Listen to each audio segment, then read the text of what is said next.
अस्सलाम वालेकुम स्टूडेंट्स। हमारा नेक्स्ट टॉपिक है AC generator, alternating current generator.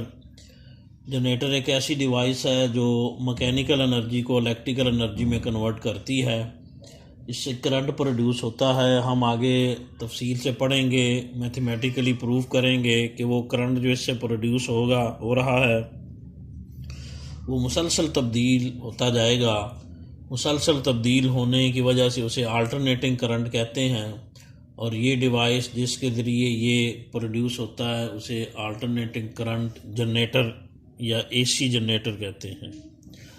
ये पीछे फैराडे लॉ ऑफ इंडक्शन पर ये बेस करता है।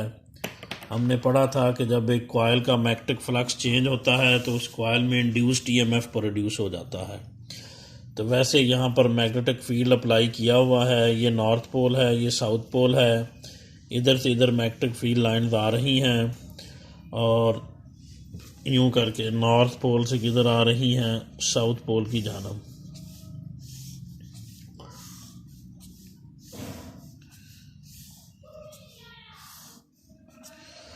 तो ये अंदर एक रेक्टेंगुलर कॉइल रखा हुआ है।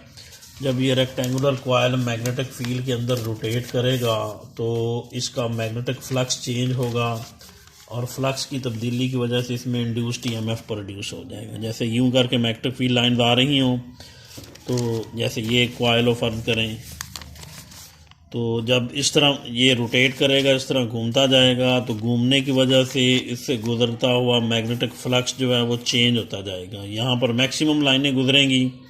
जब इधर आएगा तो लाइन ऑफ फोर्स की तादाद कम हो जाएगी। यूं करेंगे फिर बढ़ती जाएगी। यहाँ पर मैक्सिमम लाइन ऑफ फोर्स गुजरेंगी, इस तरह होगा, फिर कम होती जाएगी। इस तरह मुसलसल ये घूमता रहेगा। इससे गुजरती हुई मैग्नेटिक फील्ड लाइन्स की तादाद मुसलसल बदलती रहेगी और मुसलसल इसका मैग्नेटिक फ्लक्स बदलता रहेगा, जिसकी वजह से इसमें फैराडे लॉ के तहत मुस्तकिल इंड्यूस्ड ईएमएफ प्रोड्यूस होती रहेगी। तो इस तरह इंड्यूस्ड ईएमएफ की वजह से इसमें इंड्यूस करंट गुजरेगा, इंड्यूस करंट प्रोड्यूस होगा, जो इस कॉइल से गुजर के ये बाहर वाली रेसिस्टेंस या बाहर वाली जो भी अप्लायंस हमने लगी हुई है वहाँ आ जाएगा और वहाँ हमें करंट मिलेगा। इसके अहम पार्ट्स देख लें। ये एक रेक्टेंगुलर कॉइल ABCD है। ये मैग्नेटिक फील्ड जिसके नॉर्थ और साउथ पोल यहाँ दिखाए गए हैं उसके अंदर रखी हुई है। इसके दो किनारे इन रिंग्स से जुड़े हुए हैं। ये दोनों रिंग्स जो हैं वो स्लिप रिंग्स कहलाती हैं, याद रखिएगा। इन दोनों रिंग्स को स्लिप रिंग्स कहते हैं। तो इसको, इस रिंग को R1 कह दें, इस रिंग को क्या कह दें, R2। और ये दोनों स्लिप रिंग्स जो हैं ये दो यहाँ पर जो दिखाए गए हैं वेफर से, इनसे कनेक्ट हैं। ये कार्बन ब्रशेस हैं, ये दोनों स्लिप रिंग्स हैं। और ये क्या है, इसे हम कार्बन ब्रशेस कहते हैं।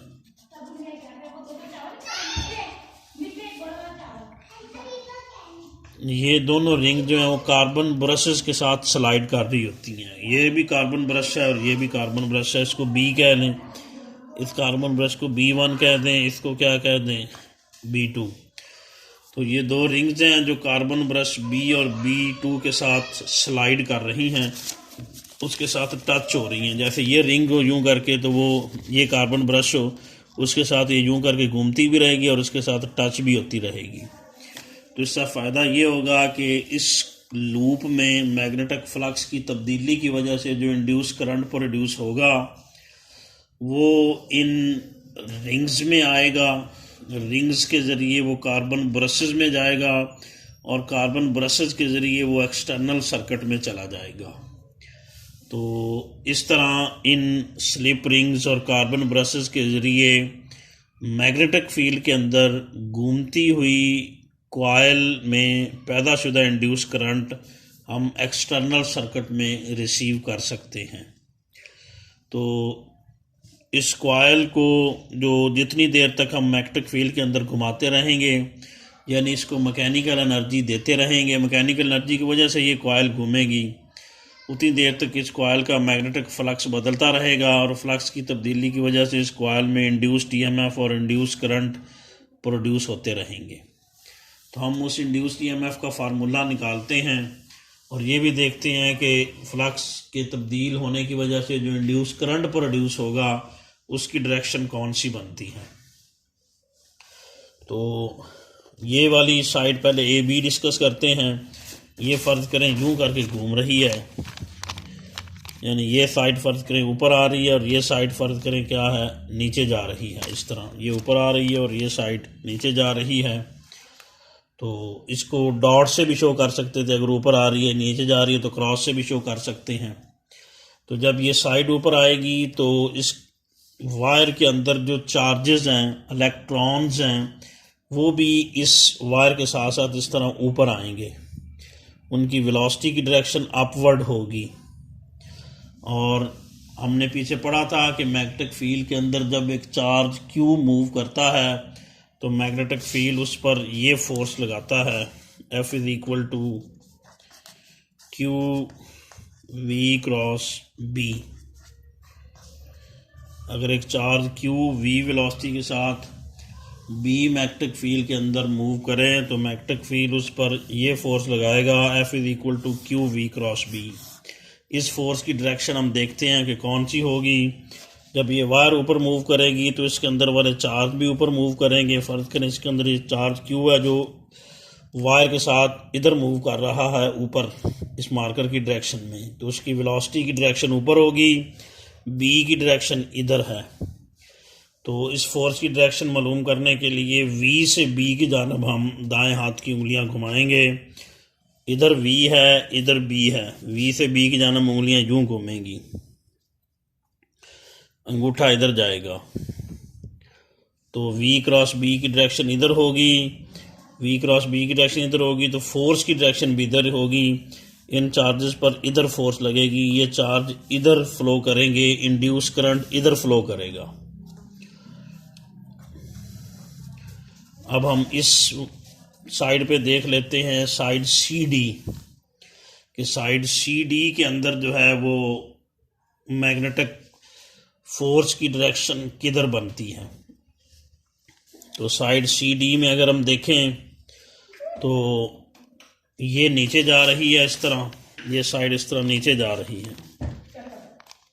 जब ये नीचे जाएगी तो इसके अंदर वाले चार्ज भी नीचे जाएंगे, चार्ज Q जो इसके अंदर इलेक्ट्रॉन्स हैं वो भी नीचे जाएंगे। वेलोसिटी की डायरेक्शन नीचे होगी, B की डायरेक्शन इधर है। मैग्नेटिक फील्ड के अंदर जब चार्ज क्यू मूव करेगा उस पर ये फोर्स लगेगी। इसकी डायरेक्शन के लिए V से B की जानब छोटे एंगल के ज़रिए दाएं हाथ की उंगलियां हम घुमाएंगे। V नीचे है, B इधर है, V से B की जानब उंगलियां यूं घूमेंगी इस तरह, अंगूठा इधर जाएगा। V क्रॉस B की डायरेक्शन नीचे होगी। चार्जेस पर लगने वाली फोर्स की डायरेक्शन भी क्या होगी, नीचे होगी, जिसकी वजह से चार्जेस जो हैं वो नीचे मूव करेंगे। तो ए बी में इंड्यूस करंट की डायरेक्शन अपवर्ड होगी, सी डी में इंड्यूस करंट की डायरेक्शन डाउनवर्ड होगी। ये जो बी सी है और ए डी है, इसमें अपना इंड्यूस करंट प्रोड्यूस नहीं हो सकेगा, अलबत्ता इनका करंट इधर आएगा। उसकी वजह ये है कि ये जब साइड ऊपर आएगी यूं करके, ये देखें ये साइड ऊपर आएगी तो ये वाले चार्ज भी इसके ऊपर आ रहे हैं। और हमने पढ़ा था राइट हैंड रूल के तहत वेलोसिटी इधर है, बी की डायरेक्शन इधर है, तो वी से बी की जानब उंगलियां यूं घूमती हैं, अंगूठा इधर जाता है। इन चार्जेस पर इधर फोर्स लगती है। अब इधर तो चार्ज जा नहीं सकते क्योंकि वायर से बाहर तो नहीं निकल सकते, इसलिए इनके चार्जेस फ्लो नहीं करेंगे, इन पर इंड्यूस करंट प्रोड्यूस नहीं होगा, ना BC में ना AD में। अलबत्ता ये जो करंट इधर जा रहा है वो इधर जाएगा, इधर आएगा, इसमें करंट प्रोड्यूस होगा, वो मिलके फिर इधर आएंगे। इस तरह यूं करके जो एंटी क्लॉकवाइज करंट इस लूप में फ़्लो करेगा। AD में भी करंट प्रोड्यूस नहीं होगा क्योंकि ये देखें ये AD है, जब यूं करके घूमेगा तो ये इतना ऐसा ऊपर जा रहा है, इसमें वेलोसिटी की डायरेक्शन क्या होगी, ऊपर होगी।